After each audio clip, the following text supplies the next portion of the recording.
आजकल के ज़माने में pre marital sex is a very normal thing, सबका होता है। कहाँ आप गए हैं, किस दोस्त के साथ मिले हैं, कहाँ मिले से ये हमारे पास ये भी आ रहा है ना। भारत में अगर हम बात करें मैम, मैरिटल रेप का एक बहुत बड़ा मुद्दा उठता है जो महिलाओं को लेके, भाई लड़की का शादी के बाद उसकी इच्छा के बिना मैरिटल रेप हो रहा है। लेकिन क्या मैरिटल रेप मेन का भी होता है? बहुत होता है, हमारे पास है। लेकिन अभी मैं बिजनेस के बाद मैरिटल रेप थोड़ा साइड हो गया, लेकिन हमारे पास ऐसे लड़के आए हैं, उन्होंने खुद मुझे बोला है, दीदी मेरा पापा का देहांत हो गया था। और आप तो जानते हैं बंगाली में तब तो वो सब व्हाइट ड्रेस पहनते हैं, पहनते हाँ हैं हाँ ना। हाँ। दीदी इस ऐसे हालत में भी मुझे वाइफ को सेटिस्फाई करना पड़ा। तो अच्छा। ये मैरिटल रेप नहीं है। इंडिया में पुरुषों का 18% रेप होता है। ठीक है, मालूम है गुरविंदर जी, हम लोग ना इंडिया में ज्यादातर हम लोग सोचते हैं वुमन जो है वो गॉडेस है, वुमन जो देवियों का रूप दिया है उनको, फिर उनके बारे में ये सब बताना हमें अच्छा नहीं लगता। रेप का जो लॉ है उसमें लिखा ही हुआ है वुमन एंड मेन, मतलब वुमन आर, कभी वुमन प्रिपरेटर नहीं हो सकता, वो ऑलवेज विक्टिम। तो इसमें तो वुमन को शर्म आना चाहिए। तो मेरे साथ अब जुड़ चुकी हैं नंदिनी भट्टाचार्य, जो एक महिला होकर पुरुषों के अधिकार की लड़ाई लड़ रही है, और मैं एज अ जर्नलिस्ट भी हद स्तब्ध हूं इनको देखकर, और बहुत ही इंटरेस्टिंग इंटरव्यू होने वाला है ये। नंदिनी जी, आप पुरुषों के बारे में क्यों लड़ रही, क्या बात क्या है? अच्छा, पहले गुरविंदर जी आप मुझे एक बात बताइए। मैं इंडिया की बात कर रही हूँ। अच्छा। यहाँ पे जो भी आज हम लोगों को, वुमेन को जो भी मिला है, उसके पीछे सबसे ज़्यादा जो हाथ बोलते हैं ना, या सबसे ज़्यादा कंट्रीब्यूशन किन लोगों का है? शायद पुरुष है। पुरुषों का है, लॉज पुरुषों ने बनाए हैं। ये लॉज नहीं, आप एकदम वो राम मोहन राय से पकड़िए, वो सतीदाह जब बंद हुआ, फिर जो वीडोज का मैरिज, विद्यासागर जी को थोड़ी पकड़ के चलिए, फिर हमारा जो इतना राइटर्स है, इतना सब कुछ है, बंगाली में भी अब देखिएगा, दूसरे स्टेट में भी जितने भी पुरुष है, वो जितना वो नारी के लिए लिखे हैं, कोई एक आप देखिएगा पुरुषों के लिए इतना नहीं लिखा है। उनका क्या कष्ट है, उनका क्या बताना चाहते हैं, उनका एग्जैक्टली लाइफस्टाइल में क्या होना चाहिए, ये सब हम लोग कभी नहीं देखा। लेकिन सारे जितने भी राइटर्स हैं ना, आप ही देखिएगा, सबका हीरोइंस है, मतलब हीरो के ऊपर बेस करके कहाँ होता है, हीरो बहुत बड़ा वॉरियर है, योद्धा है बहुत बड़ा, या बहुत बड़ा कोई वीर है, ऐसा कुछ होता है। लेकिन नॉर्मल जो हमारे अंकल्स, फादर, भाई हस्बैंड्स, लड़का जो होते हैं, उनके ऊपर आधारित कितना नॉवेल आपने देखा है, उनके जीवन के शैली के ऊपर देखा। लेकिन ये जो नॉर्मल हाउसवाइफ्स है, हम हाउसवाइफ ही बोलते हैं, या नॉर्मल जो हमारे आंटीज़ है, नॉर्मल जो सिस्टर्स है, सब इनके ऊपर आधारित बहुत सारे लेख भी है, बंगाली में भी है, दूसरे लैंग्वेज में भी होंगे डेफिनेटली, मैंने इतना पढ़ा नहीं है। तो फिर सोचिएगा आप कि आज हम जब एक नारियों के ये काम करते हैं, सब मुझे ये क्वेश्चन पूछते हैं, लेकिन पुरुष तो अभी भी काम कर रहे हैं। अभी आप कैलाश चतुर्थी जी तक भी पकड़िए, फिर वो पुरुष है। और हम नाम जानते नहीं है, ऐसे भी बहुत पुरुष है जो कि ट्रैफिकिंग से लड़कियों को लाके होम में रखते हैं, उनका ज़िंदगी सुधारते हैं। और अभी जो नया नया लॉ भी बना, अभी BNSP जो हुआ, इसके पीछे तो पुरुषों का ही ज़्यादातर हाथ है ना। लेकिन आपके माइंड में कब से आया कि मुझे पुरुषों के लिए लड़ना है, और कोई घटना हुई जिसके बाद आपने लगा कि पुरुषों के राइट्स के लिए लड़ना जरूरी है? देखिए, मैं जब कॉलेज लाइफ में थी तभी मैं ऐसी ही थी। अच्छा। तो मैं तभी भी ना सोचती थी, ये पुरुष जो है ना, आप देखिएगा एकदम, मैं ना आपको एक सोशल टेक्सचर मैं बता रही हूँ। अच्छा। नॉर्मल आपके पिताजी, मेरे पिताजी, आपके भाई, मेरे भाई, इन सब का टेक्सचर मैं बता रही हूँ। एक घर में आप देखिएगा, सब बोलता है कि पुरुष का तो बात चलता है, पुरुष तो सब नहीं। पुरुष ना हर वक्त देखिएगा माँ और बीबी के बीच सैंडविच। सही बात है।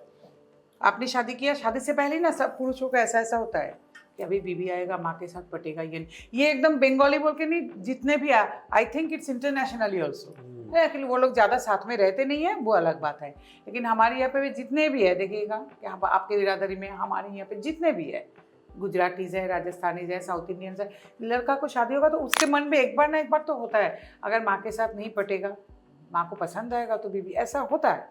तो क्या हुआ, एक लड़का का शादी हुआ तो बिल्कुल सैंडविच होगा, क्योंकि लड़का या पुरुष जो है ना, वो चाहते हैं कि बीवी भी हमारे साथ रहे, माँ भी रहे, क्योंकि वो दोनों से प्यार करते हैं। एक माँ उनको पाल पोस के बड़ा किया, और बीबी जो है उनके एकदम लास्ट दिन तक उनके साथ चलेगा, तो वो दोनों को लेके चलना चाहते हैं। ऐसा पुरुष कभी ऐसा नहीं सोचा कि है माँ को जो एक्सेप्शन तो प्रूव्स द लॉ, डेफिनेटली होंगे, कोई पुरुष तो है जो माँ बाप को भी नहीं देखते हैं। लेकिन ज़्यादातर नॉर्मल जो एवरेज जो पुरुष है, वो सोचते हैं कि मैं बीबी, माँ, सबको साथ लेके चलेंगे, एक अच्छा परिवार होगा, बेटा बेटी होगा, सब मिलके रहेंगे। लेकिन ज़्यादातर पुरुषों को मिलता नहीं है ये। जिस घर में सास और बहू में रिलेशनशिप अच्छा है, वो पुरुष के आप चेहरा देख के आपको पता चल जाएगा। उनके ऊपर ना अलग, उनको ना ग्लेज रहता है, ग्लेज रहता नहीं, और वो ना बहुत अपने आप में बहुत क्या बोलूं मैं, संपूर्ण होता है बहुत, क्योंकि उनके घर में कोई झमेला नहीं है। अच्छा। क्योंकि घर का झमेला, आप जो भी बोल ले, घर का झमेला ना आपके ऊपर एक इम्प्रेशन देता है। अगर आपके घर में, अगर आप आपको घर जाने का मन ही नहीं करेगा, क्योंकि आप सोचेंगे घर जाके माँ और बीवी का तो झमेला झमेला। अभी देखिए क्या हो रहा है। फिर आपका एक लड़का हुआ, लड़का बड़ा हुआ, लड़का नौकरी मिल गया, शादी हुआ, फिर क्या हुआ आप देखिए। आपके तब तक आपके माताजी चल बसे, ठीक है। फिर आपका बीबी, अभी क्या हुआ, वो तो सास बन गई। अभी आपका फिर से बेटा का बहू आया है, वो आपको बोलने लगा, देखा ऐसा कर रहा है, तुम्हारे माँ ने तो मुझे कभी करने नहीं दिया, देखा अभी बाहर से खाना खा के आ रहा है, देखा उन्होंने फ्लैट खरीद दिया, देखा पार्टी से कितना छोटा छोटा ड्रेस पहन के आ रहा है, तुम्हारे माँ ने कुछ भी नहीं करने दिया, हमारा तो जिंदगी बर्बाद हो गया तुम्हारे घर में आके। क्योंकि सास भी कोई बहू थी। क्या हुआ फिर, ये जो पुरुष जो है फिर सैंडविच। पहले थे माँ और बीबी के बीच, अभी बीबी और बेटा के बीबी के बीच सैंडविच। पहले भी वो न्यूज़पेपर पढ़ते थे ये सब बात सुन के, अभी टीवी देखते हैं शायद। लेकिन पुरुष का ये है, लेकिन कोई घर में डिफरेंस नहीं है, डेफिनेटली है। मैं बार बार बोल रही हूँ, एक्सेप्शन प्रूव द लॉ। और हर लड़की, हर नारी ऐसे डेफिनेटली नहीं होते, लेकिन ज़्यादातर मैं आपको बता, मैं 98% बोलूँगा, 98 नहीं, मैं बोलूँगी 80% आप पकड़ के 80% चलिए। क्योंकि अभी भी बहुत ऐसे वुमेन हैं जो बहुत अच्छी तरह से नौकरी कर रहे हैं, परिवार को देख रहे हैं, सबको संभाल के चल रहे हैं, ऐसे भी बहुत वुमेन्स हैं। लेकिन पुरुष का क्या होता है, ये सैंडविच। देखिएगा, पुरुष कभी अपना जो बात है ना, वो किसी को बोलना नहीं चाहते। आप आपके देखिएगा, अगर आपका ऑफिस है या आपका कहीं पे भी, वो चुपचाप रहते हैं। वो आपके बीबी ने उसको पीटा भी ना तो वो नहीं बोलेगा। क्यों नहीं बोलेगा? क्योंकि पास वाला जो उनका कोलीग है वो क्या बोलेगा, तुझको पीटता है तू क्या है, मर्द क्या है तू, पीटेगा। लेकिन वो जो फ्रेंड है ना, वो उसको भी पीटता है। आप देखिएगा, दोनों ही मार खा रहे हैं। हाँ, तो लेकिन बोलेगा ऐसा। हाँ। उनके पास कोई सिंपैथी नहीं है। लेकिन जो लड़कियों में होता है ना, अगर कोई लड़की जाके ऐसा बोलेगा तो दूसरा जो लड़की है ना, वो लोग ट्राई करेगा कि अगर कोई उसको लीगली कोई हेल्प मिल सके या पुलिस स्टेशन में लेके जा सके। लेकिन पुरुषों को ना बहुत, अपने पुरुषों में ना बहुत एक यूनिटी होना चाहिए, जो कि नहीं है। तो नंदिनी जी ये बताइए, आपको ऐसा कब लगा क्योंकि मुझे इनके राइट्स के लिए इनमें नहीं, ये साइडलाइन लगा नहीं, मुझे तो पहले पता ही नहीं था कि ऐसा प्लेटफॉर्म हो भी सकता है। लेकिन मैं सोचती थी हर वक्त कि बस में क्यों ऐसा जनरल सीट में लड़की क्यों बैठ के जाएगा, लेडीज सीट तो है। आप देखिएगा, लेडीज सीट में बैठा है, हाँ। लेडीज सीट खाली पड़ा है, बॉयफ्रेंड यहाँ पे बैठा है तो जनरल सीट में आके पास में बैठ गया। वो कब एक कोई एजेड पर्सन भी आया तो नहीं देगा सीट। हर कोई लिखता भी है ये, जो कोई प्रेग्नेंट वुमेन आया है, कोई एजेड पर्सन आया, जो पुरुष है ना वो सीट छोड़ देता है। आप देखिएगा, लड़कियों को कभी सीट नहीं छोड़ती। और लेडीज सीट खाली पड़ा है, ये सब अभी ना मुझे सब लड़की लोग बता रहे हैं कि दीदी लेडीज सीट खाली पड़ा है, वो लोग जाकर जनरल सीट में बॉयफ्रेंड के साथ बैठना है, वहाँ बैठ गया। क्यों? ये सब ना हम बहुत पहले से ही सोचते थे। और अगर तुम इक्वेलिटी की बात कर रहे हो, एम्पावरमेंट की बात कर रहे हो, तो ऐसा तो नहीं होना चाहिए। सीट किसके लिए होना चाहिए? बच्चों के लिए हो, जो लोग डिसेबल्ड है उनके लिए हो, ओल्ड पर्सन जो है, एजेड पर्सन के लिए हो, या प्रेग्नेंट वुमन के लिए हो। लेकिन आप लोग तो इक्वेलिटी मांग रहे हो, तो फिर आप अलग सीट भी मांग रहे हो। दोनों तो एक साथ ठीक नहीं है ना। लेकिन उनको कौन बताएगा? अब बताने जाइए, फिर वो चिल्लाने लगेंगे।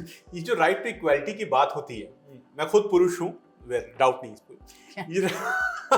जो राइट टू इक्वेलिटी की बात होती है, क्या आपको लगता है सोसाइटी में आज वुमेन को जितने राइट्स मिले हैं, जितने लॉज उनके पास में हैं, जिसको वो ससुराल में हथियार की तरह यूज करती हैं, वेपन्स की तरह, क्या मेन के पास उतने राइट्स मिले हैं? नहीं, मेन के पास तो कुछ है ही नहीं। पहले ये समझना पड़ेगा। हाँ। इंडिया में मेंस के कोई है नहीं। कुछ जैसे जो पहले जो आईपीसी सीआरपीसी में था 323, अभी बीएनएस का मैं नहीं बता रहा हूँ, सबको समझ में इतना नहीं आएगा, तो अभी चेंज हो गया नंबर। 323 किया है, मैंने आपको मारा, बहुत मारा पीटा, तो फिर आप भी जाके ये कंप्लेन कर सकते हैं, मैं भी कर सकती हूँ, ये सब कर सकते हैं। लेकिन पुरुष घर में लेकिन 498 पहले जो था, अभी 86 हो गया। 498 डीवी, ये सब जो है सब तो एकदम बिल्कुल लड़कियों के लिए है। लेकिन अगर मेरे पास तो बहुत लोग आते हैं हमारे ऑर्गेनाइजेशन में, ऐसे बहुत पुरुष आते हैं जो हर रोज मार खाता है। अच्छा। जिनके सास भी आके उन लोग को मारने लगा है। तो पुरुषों को सास उनकी माँ के, मतलब उसकी लड़की की माँ के मार रही है। हाँ, एक बार ये जो उनका जो बीबी है, वो ये पुरुष की माँ बाप को भी पीट रहे हैं। लेकिन वो लोग थाने में नहीं जाना चाहते, पीएस में नहीं जाना चाहते। क्यों? घर का इज्जत, दीदी बाहर चला जाएगा, घर का इज्जत, क्या इज्जत रह जाएगा औरत से? हाँ, और ये लोग ये भी सोचते हैं कि सब कुछ ठीक हो जाएगा, लेकिन ये सब कुछ ठीक नहीं होता। लेकिन बाद में क्या होता है, ये लड़की जाके जब आपके ऊपर कोई लगा देता है FIR या कुछ कंप्लेंट जमा करता है, तब तो आपके घर पुलिस आता ही है, आपके पास तो पुलिस का नोटिस आता ही है। ये लोग पहले से ये नहीं समझते। लेकिन अगर आप पहले से एक GD भी नहीं, FIR कुछ नहीं, एक इन्फॉर्मेशन अगर, तो अभी तो आप कहीं जगह से भी कहीं पे भी मेल कर सकते हो, किसी भी पुलिस स्टेशन में मेल करके आप रखते हो कि हमारे घर में ना सिचुएशन ऐसा है, जो आपका जुरिस्डिक्शन का PS है कि हमारे घर में ना ये हो रहा है, मेरे माँ बाप को भी पीटा जा रहा है, मुझे भी पीटा जा रहा है। और एक तो और बहुत चीज़ है ना, वो जो बीबी है हर वक्त सुसाइड का हुमकी देता है, सुसाइड कर लेंगे, हम सुसाइड कर लेंगे, लेकिन और बच्चों को लेके साथ में। तो ये सब ना पुलिस को मेल में बोल देना चाहिए, क्योंकि बाद में कल अगर वो सुसाइड का ट्राई भी कर ले, आपके ऊपर ना आए, जाने से पुलिस को पता चलेगा ये आदमी तो लिखा था, मेल किया था, जे ऐसे सुसाइड तो करेगा, वो धमकी दे रहे हैं हर रोज। तो पुरुषों को और उनके फैमिलियों को ना सबसे पहले समझना पड़ेगा कि ये ऐसा कुछ नहीं है कि आपका इज्जत चला जाएगा, ये ऐसा कुछ नहीं है कि आपका एकदम कोई यहाँ पे इतना मुंह छोटा हो जाएगा, घर में से निकल नहीं पाएंगे। लेकिन हो गया तब आप क्या करेंगे? आप देखिए, पॉक्सो जो केस है, पॉक्सो क्या जेंडर न्यूट्रल है, पॉक्सो आप बच्चों के लिए है, लड़का लड़की उसमें दोनों शामिल है। लेकिन ज़्यादातर लड़के के बारे में तो हमारे देश में कोई सोचता ही नहीं है, लड़कियों का ज़्यादातर ये रिपोर्ट नहीं होता है। लेकिन पॉक्सो को कहाँ दिया जा रहा है? बहुत सारे माएँ हैं जो बच्चा जो लड़की जो है उनके ऊपर लेके पिता को दे रहा है पॉक्सो। बहुत सारे माँ ऐसे भी है जो ग्रैंडफादर को दे रहा है, अंकल को दे रहा है। लेकिन आप सोचिए, ये जो बच्चा है ये क्या सीख रहा है? ये तो झूठ है। बाद में जब ये साबित हो रहा है, आप ये बोलिए तो ये बच्चा क्या सीख रहा है? जब तक हो सकता है कि आप निर्दोष आप हो गए, साबित होंगे। हम आज आपके ऊपर कंप्लेन हुआ तो आप 6 साल के बाद साबित हुए कि आप निर्दोष अपने। लेकिन तब वो लड़की का था 4 साल या 5 साल, तब तो जब तक वो 10 साल हो गया, उनको तो पता चल गया। तो वो कैसे बड़ी हो रही? वो क्या सीखेगी? वो तो यही सीख रहा है ना कि ऐसा हो सकता है, ऐसे झूठे मामले हम कर सकते हैं ना। हम ना लड़कियों को यही बोल रहे हैं कि आप ये सोचिए, आप नेक्स्ट जनरेशन को कहाँ भेज रहे हैं। आपने तो कर दिया, आपका तो जमाना खत्म हो जाएगा, लेकिन नेक्स्ट जनरेशन जो है लड़कियां, आप कहाँ भेज रहे हो उनको? एक और बहुत बड़ी बात है नंदिनी जी, जो होता है, अगर हम बात करें एक हस्बैंड और वाइफ की सेक्सुअल लाइफ की बात करें, तो अगर जब मान लीजिए वाइफ का आदमी का मन नहीं है तो वाइफ उसको बोलेगी तुम जानवर हो, या मन ज्यादा है तो तुम जानवर हो, और वाइफ का मन नहीं है तो वो कुछ और बात सुनाती है। वाइफ का मन है और हस्बैंड का मन नहीं है, हाँ। तो इम्पोर्टेंट बन जाएगा वो। हाँ, आप तो इम्पोर्टेंट है, आप तो मुझे बिस्तर में भी खुश नहीं कर सकते। तब जब वो एडल्ट्री में जाएगा, वो बोलेगा हमारा पति हमको बिस्तर में भी खुश नहीं कर सकते, पैसा तो दे ही नहीं सकता ये भी। लेकिन अब देखिए, फिर लड़कों का पोजीशन आप देखिए, अगर पुरुष का इच्छा है, स्त्री का नहीं है, तो वो बोलेगा कि हाँ तुम तो एकदम जानवर हो, तुम तो इसके टूट पड़े मेरे ऊपर, तुमको तो यही चाहिए, तुम तो यही सिर्फ समझते हो गया। लेकिन अगर बीवी का इच्छा हो और हस्बैंड का इच्छा नहीं है, तो भी उनको सुनना पड़ेगा कि तुम तो इम्पोर्टेंट हो, तुमको तो चाहता ही नहीं है। तो दोनों जगह पे पुरुषों का फंसता हुआ है। दोस्तों, इससे पहले कि वीडियो में आगे बढ़ें, अगर आप घर बैठे बैठे अच्छा खासा पैसा कमाना चाहते हैं तो आप हमारे साथ जुड़ सकते हैं और एफिलिएट मार्केटिंग के जरिए आप घर बैठे अच्छा खासा इनकम कमा सकते हैं। अब ये कैसे होगा, इस बारे में ज्यादा जानकारी के लिए मेरा नंबर स्क्रीन पे दिया गया है, मुझे कॉल या फिर व्हाट्सएप करिए। आजकल के जमाने में pre marital sex is a very normal thing, सबका होता है। कहाँ आप गए हैं, किस दोस्त के साथ मिले हैं, कहाँ मिले, हमारे पास ये भी आ रहा है ना बहुत। फिर HIV पॉजिटिव आप है कि नहीं, HIV पॉजिटिव मतलब ये नहीं है कि आपका एड्स है, लेकिन टेस्ट करवाना तो जरूरी है। ये सब हम लोग तो सोच रहे हैं कि गवर्नमेंट से ये इनिशिएटिव होना चाहिए कि ये 5 या 6 टेस्ट रिपोर्ट अगर नहीं मिलेगा तो रजिस्ट्री होगा ही नहीं, ये होना चाहिए ना। ये बहुत इंपॉर्टेंट इशू है, मेहंदी संगीत रिसेप्शन से ज़्यादा इंपॉर्टेंट ये है। सही बात कहा आपने। और भारत में अगर हम बात करें, में मैरिटल रेप का एक बहुत बड़ा मुद्दा उठता है, जो महिलाओं के लेके, भाई लड़की का शादी के बाद उसकी इच्छा के बिना मैरिटल रेप हो रहा है। लेकिन क्या मैरिटल रेप मेन का भी होता है? बहुत होता है, हमारे पास है। लेकिन अभी बिजनेस के बाद मैरिटल रेप थोड़ा साइड हो गया, लेकिन हमारे पास ऐसे लड़के आए हैं, उन्होंने खुद मुझे बोला, दीदी मेरा पापा का देहांत हो गया था, और आप तो जानते हैं बंगाली में तब तो वो सब व्हाइट ड्रेस पहनते हैं। दीदी इस ऐसे हालत में भी मुझे वाइफ को सेटिस्फाई करना पड़ा। तो ये मैरिटल रेप नहीं है, उनका पिता का देहांत हो गया तो उनका मेंटल कंडीशन क्या है, ठीक होगा? नहीं है। तब उन्होंने खुद बोला हमारे ऑफिस में बैठ के। तो मेरे भी ये कहना है पेरिटल रेप अगर आए तो जेंडर न्यूट्रल हो, क्योंकि नहीं तो क्या होगा, आपके बीबी आपके साथ आज फिजिकल रिलेशन हुआ, कल आपके साथ मिला नहीं, मतलब अनबन हो गया, जाके बोलेगा कि कल हमको मेरिटल रेप किया। लेकिन हर दिन नहीं तो सोने के पहले कागज साइन करो, हाँ, कि तुम मेरी कंसेंट से हो रहा मेरे है। कंसेंट से हो रहा है। तो आप सोचिए हम लोग रिलेशनशिप को कहाँ लेके जा रहे हैं, कहाँ लेके जा रहे हैं। ऐसा होता है। तो मैरिटल रेप इज मतलब ये तो डोमेस्टिक वायलेंस के अंदर भी तो है, तो फिर अगला अलग से मैरिटल रेप को क्या होगा? फिर लड़कों के लिए भी होना चाहिए, फिर जेंडर न्यूट्रल करो, लड़कों जब जाके बता पाए कि हमारे साथ भी हुआ है।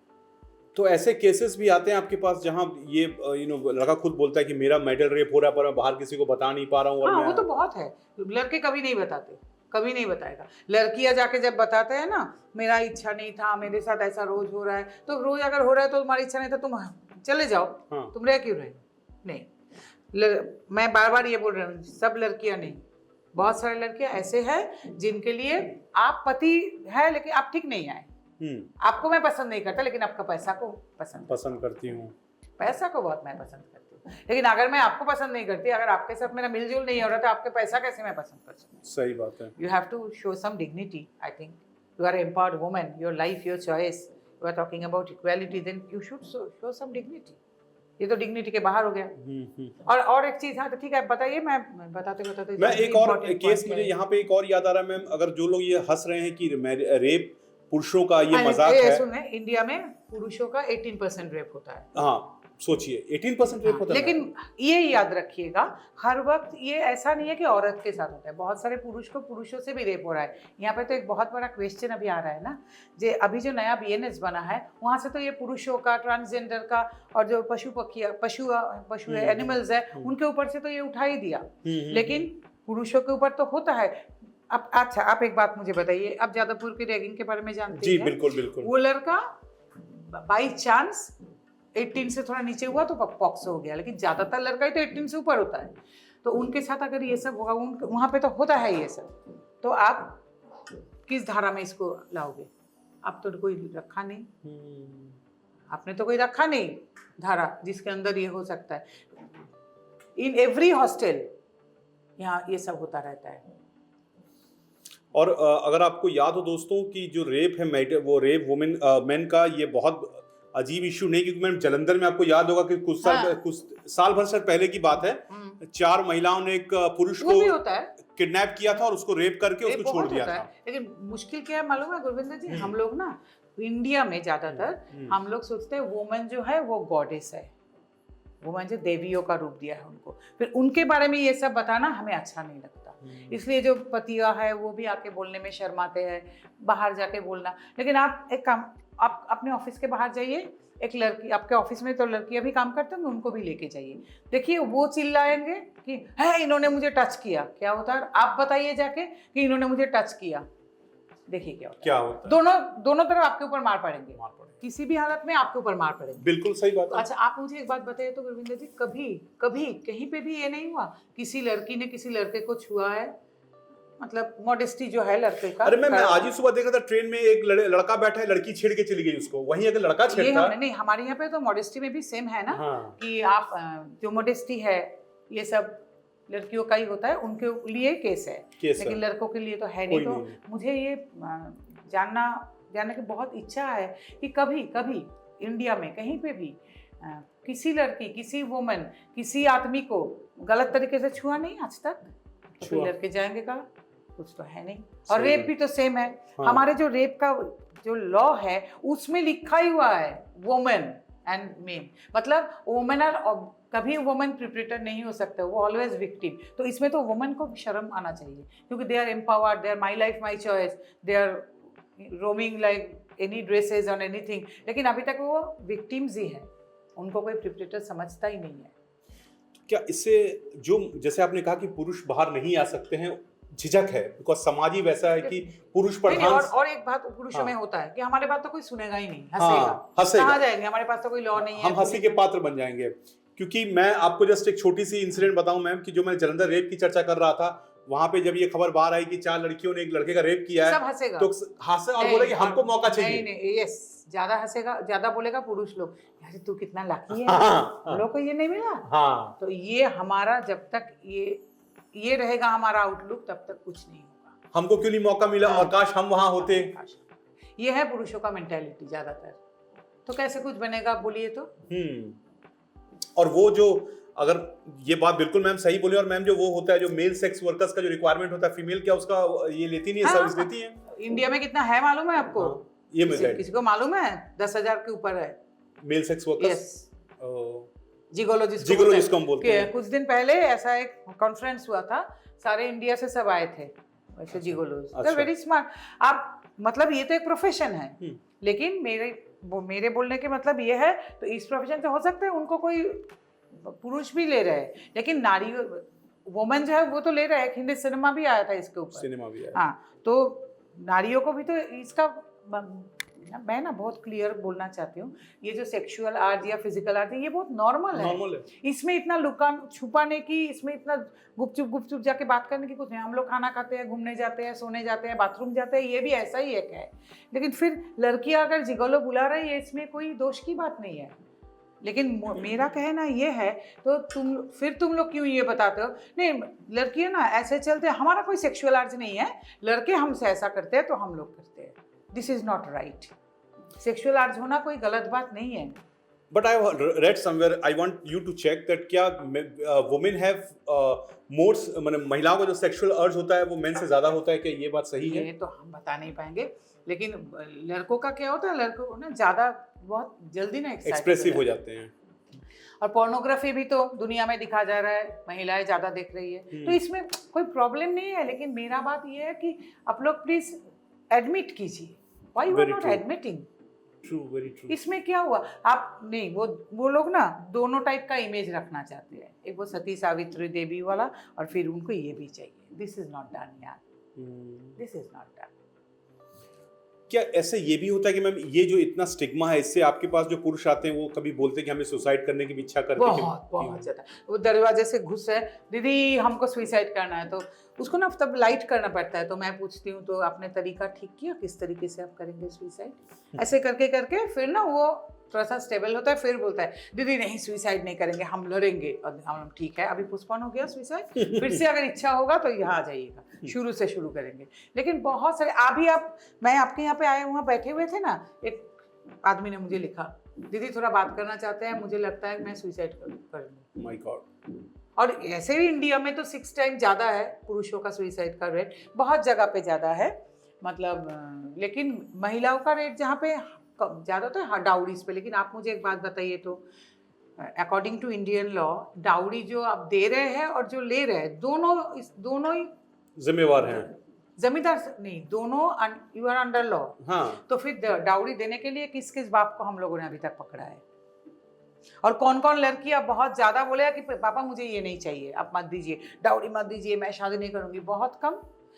लेकिन होता क्या है मैं आपको बताती हूँ, जब शादी होता है ना, आजकल के लड़कियां ज्यादातर, सब नहीं, कुछ डेफिनेट कुछ, हम सबको नहीं यहाँ पे डालना है। डेफिनेट सब नहीं, पिताजी से बोलते हैं हमें ये चाहिए, हमें वो चाहिए, वो चाहिए, तब वो देखते नहीं है कि पिता का पीएफ ग्रेचुइटी सब खत्म हो गया कि नहीं, उसके बाद पिता माता रहेंगे कहाँ। लेकिन दीदी की शादी में तो दिया था आपने, तो फिर मुझे क्यों नहीं देंगे, करके करके ले तो गया। अभी जब उस दिन ऐसे इलाहाबाद या कर्नाटक किसी हाईकोर्ट का भी ये सेम वर्डिक्ट था, वो फिर ससुराल चले गए, वहाँ पे 3 महीना 6 महीना 1 साल नहीं अच्छा लग रहा है, तब क्या कर रहे हैं, ये सब जाके बोल रहे हैं कि ये डाउरी है, थाने में जाके डाउरी लिया था। लेकिन लिया उन्होंने है पिता को बोल बोल के। हो सकता है कि लड़कों ने भी मांगा है, मैं ये नहीं बोल रहा हूँ कि नहीं मांगते हैं, लेकिन इन्होंने भी लिया है बहुत सारे। तो इसके लिए भी ना हम लोग बहुत, जैसे प्रीनुपिटल एग्रीमेंट बहुत ज़रूरी है। और हम लोग तभी बोलते हैं कि शादी के पहले ना स्टैम्प पेपर में लिखवा लीजिए कि मैं ये सब दे रहा हूँ मेरे बेटी को, और उनकी इच्छा के मुताबिक, और शी नोज एवरीथिंग। हाँ, बहुत ज़रूरी है। जो आपके दर्शक है ना, उस पर मैं उन लोगों को ये बात बताना चाहती हूँ, those who are going to get married, और जिनके पास बेटे हैं, जो बेटे का शादी करना चाहते हैं, आप लोग ये सब बात सुन लीजिए, थोड़ा सा ध्यान दीजिएगा। इसमें बहुत सारे कुछ है जिसमें ध्यान आप लोग बिल्कुल नहीं देते। और दहेज के नाम पे तो बहुत सारे झूठे मुकदमे होते हैं, ये तो सभी जानते हैं कि कई केसेस मुकदमे झूठे हैं। और मैम लोग सुसाइड भी करने को मजबूर हो जाते हैं इज्जत की खातिर। मैं ये नहीं फिर बोल रहा हूँ कि कहीं पे भी लड़कियों का दहेज नहीं दिया। आप एक बात याद रखिएगा, इंडिया में ऐसे भी लोग हैं, जैसे कि एक फिल्म आया था कुछ दिन पहले, लापता लेडीज की, जो जिस लड़कियों को अपना विलेज का नाम भी पता नहीं। हाँ। ठीक है, से आर्टिकल 15 में भी हम लोग देखा है, जो लड़कियों को रेप करके वैसे टांग दिया जाता है, फिर बोलता है ये लोग लेस्बियन है इसलिए टांग दिया गया, लेकिन ये सब भी हो रहा है अभी भी। ये एक और बात आपसे पूछना चाहूंगा कि मैम देखिए, जैसे जो वर्क प्लेस है, अगर एक मेल बॉस फीमेल को तंग करता है तो उसके पास 100 ऑप्शन है, पॉश एक्ट, पॉश को वो कुछ भी एक्ट लगा सकती है और वो मेल बॉस अंदर हो जाएगा। अब एक रिवर्स पोजीशन में आप सोचिए, जहां पे एक फीमेल बॉस अगर मेल को तंग कर रहा है, क्या उसके तंग कर रही है, क्या मेल के पास ऑप्शन है? क्योंकि वो कहीं भी जाएगा वो हंसी का शिकार होगा। आप मैं ना पॉश के ऊपर बहुत जगह लेक्चर देने के लिए जाता हूँ, वहाँ पे पॉश कमेटी में जो लड़कियां हैं, मैं पॉश बता दूं, प्रिवेंशन ऑफ सेक्सुअल हरेसमेंट जो है वो एट वर्कप्लेस वहाँ पे वुमेन का है। कमेटी में ना ज्यादातर तो वुमेन ही होता है जी। वो खुद आके बोलते हैं कि ये इस लॉ को लेकर ना हम लोग परेशान हैं। आप एक बात सोचिए, तो आप जो बोल रहे हो ना मेल और फीमेल, हाँ। अच्छा एक फीमेल आपके ऑफिस में जिनका बॉस भी एक फीमेल ही है, ठीक है, उनको छुट्टी चाहिए, जो सबऑर्डिनेट है उनको छुट्टी चाहिए, उनका पति का तबीयत खराब है, सास का है या बेटे का है, बेटी का है, लेकिन ये फीमेल बॉस जो है वो उनको पसंद नहीं करती, या पसंद करती भी है, छुट्टी नहीं दिया, तो what do you think, this is not harassment? बिल्कुल है। लेकिन वो लड़की कहीं पे जा नहीं पाएगी। मैं, आप लड़कों के बारे में बात कर रहे हैं, मैं लड़कियों के बारे में ही बात कर रहा हूँ। Can she go anywhere? नहीं, क्योंकि आप लोगों ने तो खुद को वो प्रिवेंशन ऑफ सेक्सुअल हैरेसमेंट कर दिया। क्योंकि लड़कियों के लिए सबसे बड़ा प्रॉब्लम ये है, वो खुद चिल्लाते हैं लेकिन वो सब जगह पे खुद को सेक्सुअल ऑब्जेक्ट बना के रखा है। आप लोगों ने तब क्यों नहीं प्रोटेस्ट किया था जब ये आया था? ये तो होना चाहिए था, prevention of harassment in work place. तब आप भी जा सकते थे कंप्लेन करने POH कमेटी के पास, और लड़कियों का तो ऐसा होता ही है। अच्छा, एक लड़की फीमेल बॉस नहीं है, मेल बॉस ही सबके सामने बहुत सारा गाली दे दिया, लेकिन आपको वो सेक्सुअल हैरेसमेंट नहीं बता पाएंगे? That's not a sexual harassment. 2-4 गाली दे दिया आपको, सही, क्या करेंगे आप? कुछ नहीं कर पाएंगे। लेकिन लड़कों को तो ऐसा होता ही है, मेरे पास तो बहुत लड़के हैं जिनका फीमेल बॉस है, सब कुछ है, वो तो थोड़ा हैरेस कभी कभी करते भी है। हैरेस का मतलब हर वक्त ये नहीं होता है ये सेक्सुअल हैरेसमेंट। हैरेस का मतलब एब्यूसिंग भी है, आप खराब गाली दे रहे हैं, आप कुछ भी बोल रहे हैं, पर वो कहाँ जाएंगे? लड़कियां भी कहाँ जाएंगे अगर खराब गाली दे रहे हैं? अच्छा, आप एक बात बताइए, बहुत सारे कॉलीग्स भी है जो लड़के को तंग करता है, तो कहाँ जाएंगे? और लड़की को, अगर लड़की कोई फीमेल कॉलीग तंग कर रहा है तो वो कहाँ जाएंगे? क्योंकि उन लोगों ने ये किया है कि सेक्सुअल हैरेसमेंट, सब कुछ ना उन लोगों ने सेक्स के ऊपर बांध लिया है। क्योंकि हर वक्त तो सोचते हैं ये कोई आ जाएगा, हमको छू देगा, हमको ये करेगा, क्योंकि वो लोग खुद नहीं सोच रहे हैं कि नहीं ऐसा कैसे होगा। हम लोग एम्पावर्ड वुमेन है, जो लड़कों के लिए है, हमारे लिए भी वही होना चाहिए। हम लोग ये इसमें एक सेक्सुअल इसके अंदर घुसा के तो सब कुछ बहुत लाइट कर दिया ना इसको। सही बात कि हर चीज ने हमने सेक्सुअल हैरेसमेंट से जोड़ दिया। हम लोग बोल रहे हैं कि हम लोग ऑब्जेक्ट नहीं है, लेकिन आप लोग तो हर वक्त आपको ऑब्जेक्ट बना रहे हैं। Sexually you are objectified everywhere. आप लोगों के पास ओनली क्या है, मतलब बंगाली में एक बात होता है, लेकिन हिंदी में ट्रांसलेट करने में you only have your body and body, you don't have any cerebral anything, any nothing, you don't have anything. सही बात, कुछ भी नहीं है आपके पास। आप लोग सिर्फ शरीर के बारे में सोच रहे हैं। आपके पास शरीर है, उनका क्या होगा, उनको लेके कौन छू दिया, कौन ये हुआ, कौन आपका भी सेरिब्रल तो हुआ ही नहीं। और वो ना सोचते हैं कि ये प्यार उनके पास एक बहुत बड़ा चीज़ है, प्यार होने के बाद ये होगा वो होगा, और ये मेरा रिफ्यूज है, ये मेरा आश्रय है, इनके पास मैं रहूँगा, लेकिन भरोसा है। लेकिन लड़कियाँ, मैं फिर भी बोल रही हूँ, सब लड़कियाँ नहीं, ज़्यादातर लड़कियाँ बहुत पहले से ही, हो सकता है आपके दादी के समय से, मेरे दादी के समय से, मेरे माँ के समय से, लड़कियां ना ज़्यादातर सिक्योरिटी ढूंढते हैं, प्यार में या रिश्ते में या मैरिज में, सब जगह पे सिक्योरिटी ढूंढते हैं। ये जिनका खुद का नेचर है, इसमें कोई मतलब खराब अच्छा ये कुछ नहीं है, लेकिन ये खुद का नेचर है। लड़कियां ना सिक्योरिटी खोजते हैं, सिक्योरिटी। और ये ऐसा इसलिए भी है कि लड़कियां फिर जब से सिक्योरिटी ढूंढती हैं तो वो 2-4 बैकअप लेके चलती हैं कि भाई अगर ये छूट गया तो वो, और ये सब तो होता है, लड़कों का होता नहीं है, मैं ये नहीं बताऊंगी। हाँ। लेकिन एक बात है, लड़कों, अगर मैंने बहुत सारे कॉलेज में मैं गया है तो टीचर्स जो है ना, कॉलेज के प्रोफेसर्स मुझे बताया है, एक रिलेशनशिप ब्रेक होने के बाद लड़कियां ना बहुत जल्दी ठीक है हो गया, चलो फिर से पढ़ाई में मन दिया, फिर घूम फिर रहा है, दूसरा कोई मिल गया कि नहीं मिल गया। लेकिन लड़के क्या होते हैं, बस मोरोज हो गया, डिप्रेशन में चला गया, पढ़ाई छोड़ दिया, ड्रग लेने लगा। ये लड़कों के साथ ज़्यादातर होता है, क्योंकि ना लड़के हैंडल नहीं कर पाते। फिर ऐसा कोई लड़का है नहीं कि जिनके पास 10 गर्लफ्रेंड है, डेफिनेटली है। ज़्यादातर लड़का ये हैंडल नहीं कर पाते।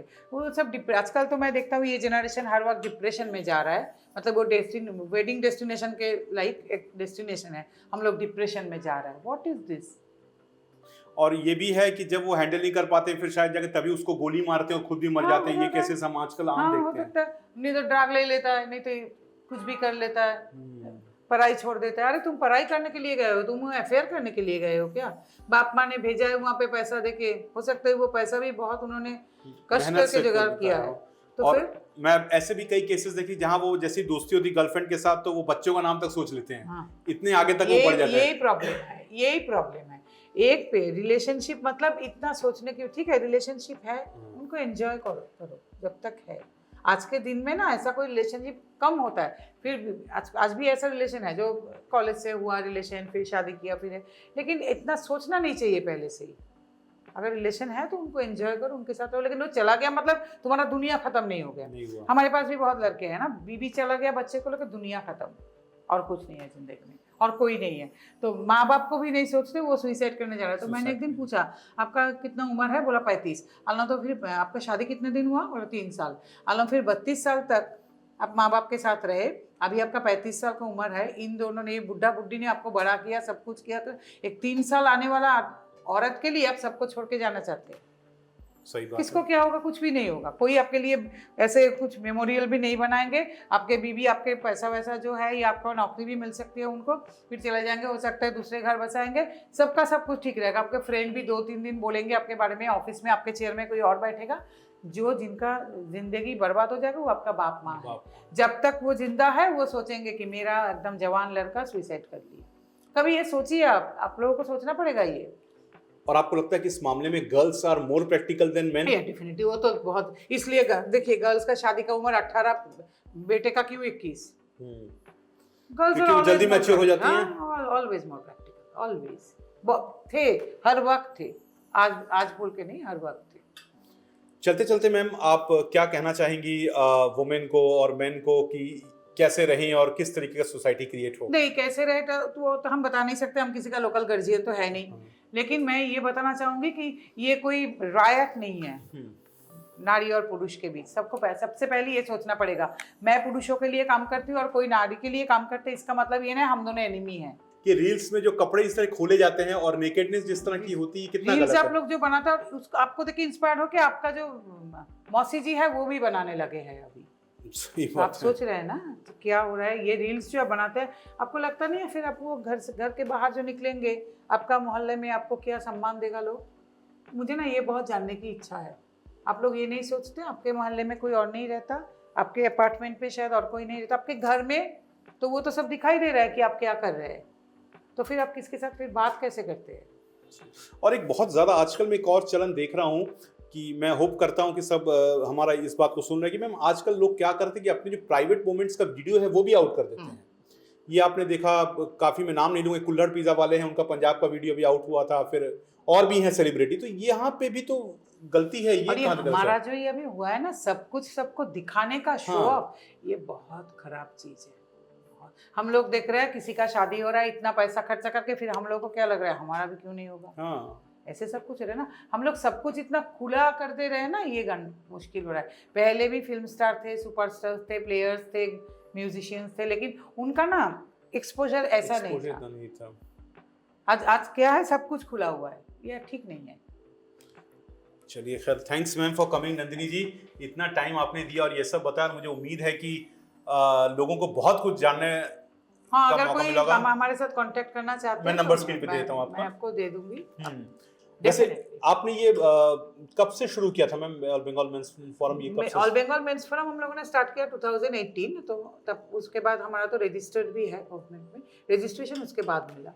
और कितने पुरुष आपके साथ जुड़ चुके हैं? हम नहीं बता पाएंगे। हमारा देखिए 18 व्हाट्सएप ग्रुप ही है पूरा बंगाल का, डिस्ट्रिक्ट, नेशनल, इंटरनेशनल, सब सारे इंडिया में हमारा लीगल नेटवर्क है। सारे कोर्ट्स जो है वहाँ पे हमारा लॉयर्स है। और ये जो लड़ाई है, definitely we can not go without police, without lawyers, without administration. ये सबसे पहले सोचना पड़ेगा। बहुत बढ़िया नंदिनी जी, थैंक्स कि आप आई और आपने इतना टाइम दिया। क्योंकि हम ना एक पूरा एकदम नए जो ऑडियंस है उनके पास पहुंच पाए। बिल्कुल बिल्कुल, हमारा यही मकसद है। नंबर इनका मैं स्क्रीन पे शेयर कर दे रहा हूं, कांटेक्ट डिटेल्स शेयर कर दी। आप कुछ भी कमेंट करना चाहें तो उसका जवाब भी ये देंगी आपको। नंबर भी शेयर्ड है क्योंकि ये बहुत इंपॉर्टेंट मुद्दा है और मुझे लगता है कि यूट्यूब में पहली बार एक ऐसा इशू उठा है जहां पर पुरुषों की राइट की बात हो रही, क्योंकि हर चैनल जो है वो महिलाओं के अधिकार की बात करता है। हम महिलाओं के अधिकार के खिलाफ नहीं है, एकदम नहीं। ये भी आप सोच लीजिए, हम लोग महिला के अधिकार के खिलाफ नहीं है, लेकिन ये भी आपको समझना समांतर होने चाहिए कि अधिकार। पुरुष भी बहुत पीड़ित है, उनके लिए भी कुछ अधिकार चाहिए। वो पुरुष जो कि आपका ही पिताजी है, आपका भाई है, आपका हस्बैंड है, आपका लड़का है, आपका ही फ्रेंड है, उनके लिए। फिर मैं ये लड़कियों को बोल रहा हूँ कि ये सोचिएगा कि मैं ऐसा नहीं हूँ कि मैं वुमेन हेटर, मैं बोल रही हूँ कि वुमेन राइट्स नहीं चाहिए। नहीं, अभी भी वुमेन इतने जगह पे इतने खराब हालत में है, आप सोच नहीं सकते। बिल्कुल, उनके लिए बहुत कुछ अभी भी चाहिए, लेकिन ये सोच लीजिए पुरुषों के लिए भी चाहिए। हमें भी रहने का समाज में अधिकार है। तो वीडियो बहरहाल कैसा लगा? अच्छा लगा हो तो इसमें कमेंट करिए। और आप क्या सोचते हैं कि पुरुषों के लिए एक अलग आयोग होना चाहिए और पुरुषों के लिए भी कई मुश्किलें हैं जिसके लिए उनका भी निवारण होना चाहिए? और जो भी इन्होंने बताया उस मुद्दे पर जरूर कमेंट करिए। वीडियो अच्छा लगा हो तो इसे लाइक करिए, सब्सक्राइब करिए और फिर कहूंगा कमेंट करिए। Nandini ji, thanks for coming. Thanks a lot. Thanks.